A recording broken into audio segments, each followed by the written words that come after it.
जोहार, मैं एलिना होरो, झारखंड जन अधिकार महासभा की ओर से। आज मैं कोरोना प्रकोप के कारण जो स्थिति बनी है उस पर अपनी बात रखना चाहती हूँ। बिना तैयारी के लॉकडाउन के कारण लाखों मजदूरों की जो स्थिति है बद से बदतर होने के कगार पर है। इसमें सबसे ज़्यादा प्रभावित हमारे प्रवासी मजदूर, जिनकी संख्या 7 से 8 लाख अनुमान की जा रही है, वो इससे प्रभावित हैं। साथ ही बच्चे, महिलाएं, बुजुर्ग, विकलांग और ऐसे कई जो पहले से ही कई बीमारियों से ग्रसित थे, उनकी स्थिति बहुत ही दयनीय है। केंद्र सरकार ने अब तक इतने लाखों लोगों के लिए जो विशेष राहत के कार्य होने चाहिए थे वो नहीं कर पाई है। झारखंड सरकार भी 25 दिनों के बाद इन जो मजदूर जो अन्य राज्यों में फंसे हुए थे उनके लिए 2000 की सहायता राशि की घोषणा कर पाई है। अब तक ये पता नहीं है कि इससे कितने लोग जुड़ पाए।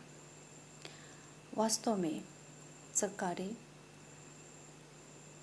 इन मजदूरों की स्थिति के बारे क्या सोचती है वो स्पष्ट ही नहीं है।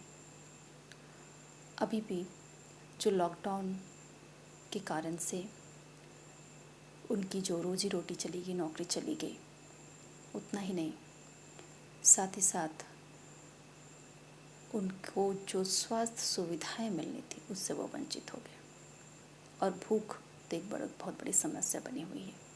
तो ये कोरोना प्रकोप सिर्फ स्वास्थ्य संबंधी समस्या नहीं, ये आजीविका और भूख की समस्या है। झारखंड सरकार ने बहुत कुछ हद तक राहत कार्य को पूरे जोर शोर से करते आ रहे हैं, पर वास्तव में जो ज़रूरतमंद हैं, जो बिल्कुल गांव के या कई ऐसे जगह पे हैं जहां तक राहत कार्य अभी तक नहीं पहुंच पा रही है। कोरोना के इस प्रकोप के कारण से हमारी जो सबसे बड़ी जो पोल खोली हमारी स्वास्थ्य व्यवस्था की, अभी तक हमारे झारखंड में जो स्पेशलाइज्ड हॉस्पिटल्स होने चाहिए उनका बहुत अभाव है और कई अस्पतालों में जो वेंटिलेटर्स की सुविधा होनी चाहिए वो नहीं है और जो क्रिटिकल इलनेस है उनके लिए जो जांच केंद्र होने चाहिए वो भी यहाँ पे बहुत बड़ा अभाव है।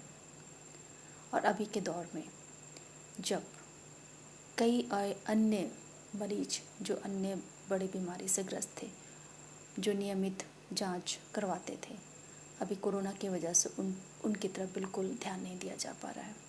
वो अपने जो नियमित जांच के लिए बहुत ही संघर्ष कर रहे हैं। अभी हाल की बात है, करीब 2 सप्ताह पहले की, हमारी एक कलीग की बहन जो डायलिसिस नियमित कराती हैं, उन्हें डायलिसिस कराने के लिए एक अस्पताल से कई अस्पतालों का चक्कर लगाना पड़ा और बहुत ही मुश्किल से वो करा पाई।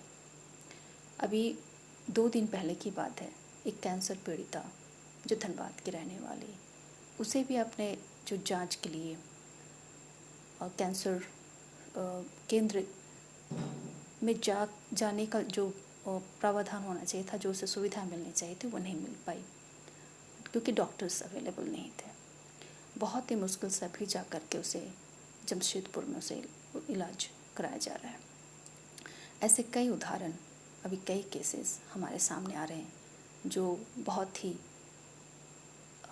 एक वास्तविकता को सामने ला रही है कि हमारी स्वास्थ्य व्यवस्थाएं कैसी हैं। इन सब के अलावा जो सबसे चिंतनीय है वो है हमारे समाज के अंदर का जो भेदभाव जो पहले से चला रहा है और अभी इन हालात में भी वो सक्रिय है। चाहे वो उच्च श्रेणी और निम्न श्रेणी के मजदूर की बात हो, उनके बीच की बात हो, या आदिवासी, दलित, उनके समुदाय के बीच की बात हो, इस राहत कार्यक्रम के दौरान भी। और वैसे ही धर्म और समुदाय के नाम से जो अफवाहें फैलाई जा रही है, ये सारे जो भेदभाव हैं, इस पर सरकार को त्वरित कार्रवाई करने की ज़रूरत है और सख्त से सख्त नियम बनाने की ज़रूरत है। साथ ही साथ जो मजदूर अन्य शहरों में फंस गए हैं, उनको सरकार, राज्य सरकार वापस लाने के लिए उनकी पूरी व्यवस्था करे कि वो सुरक्षित अपने वापस अपने स्थान पे आ सके और उन्हें श्रम विभाग से उनका पंजीकरण कराया जाए और साथ ही साथ उन सारे मज़दूरों को उनका सम्मान उन्हें मजदूरी दिया जाए और उनके रहने की व्यवस्था की जाए।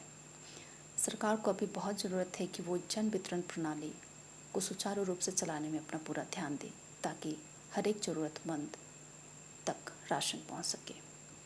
साथ ही साथ ऐसे जो वंचित जो बुजुर्ग, एकल महिलाएं, विकलांग हैं, उन्हें सामाजिक सुरक्षा पेंशन के दायरे में लाया जाए और साथ ही साथ में इन सारे जो मज़दूर जो अन्य और झारखंड में या अन्य राज्यों में फंसे हुए, उनके लिए लॉकडाउन की अवधि की जो वेतन जो 7वें वेतन आयोग के अनुसार 18,000 की राशि उन्हें मिली दिया जाए। साथ ही साथ जो ऐसे अनावश्यक खर्च सरकार कर रही है उस पर राज्य सरकार रोक लगाए और उन सारे जो अनावश्यक खर्चों के स्थान पे वो स्वास्थ्य व्यवस्था को मजबूत बनाने में अपना योगदान करें, अपनी जो भी वहाँ पे खर्चे को वहाँ पे बढ़ाएं ताकि हमारी स्वास्थ्य व्यवस्था अगर मजबूत है तो कोरोना जैसे प्रकोप का नियंत्रण करना आसान होगा।